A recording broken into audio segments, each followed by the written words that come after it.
Hello, my name is Gerald Weinstein. I'm a Messianic Jewish believer with Shalom Ministry. I'm one of the speakers for Shalom Ministry, going into African American churches with my good friend Roman Clark, talking about Jewish evangelism, the Jewish roots of the faith, what the Jewish people are like, and basically encouraging the African American church to reach their Jewish brothers and sisters.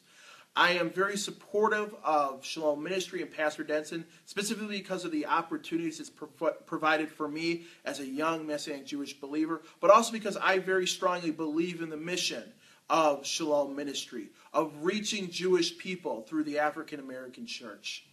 And I would just like to tell you that this ministry is completely unique. There are a few ministries that witness to Jewish people, but there is no other ministry that equips the African American church to reach Jewish people. And that's a shame because the African American church is the best church community to reach Jewish people. I can tell you as a Jew, looking at the faith and the personability and just the joy you find in your average African American church, Jewish people, it's completely the opposite of the Jewish experience in synagogue and temple. And Jewish people don't know how to handle the African American church and African Americans.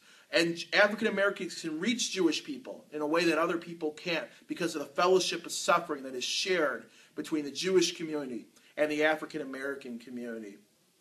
And so I encourage you today to really pay attention to our entire presentation. I want to thank you for your support of Shalom Ministry.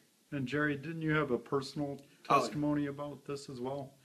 I'd also like to add that people say, why the African American church? Why we have a ministry to the African American church to witness to the Jewish community? I can tell you on a personal note, it's impacted me. My mother was saved in an all-black church in Detroit roughly 30 years ago.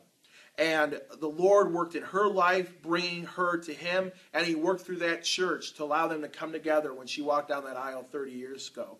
And because of her coming to faith, I was able to grow up in a nice Messianic Jewish congregation, and I would not be the man I am today if it wasn't for the Lord reaching my mother in that way 30 years ago. And you are involved in the ministry now, aren't you? I was able to grow up in a nice Messianic Jewish congregation, where I attend now, or I give drashas on the Torah commentaries, or I help out in a variety of different ways, and now go to seminary at Moody Theological Seminary. Amen. Amen.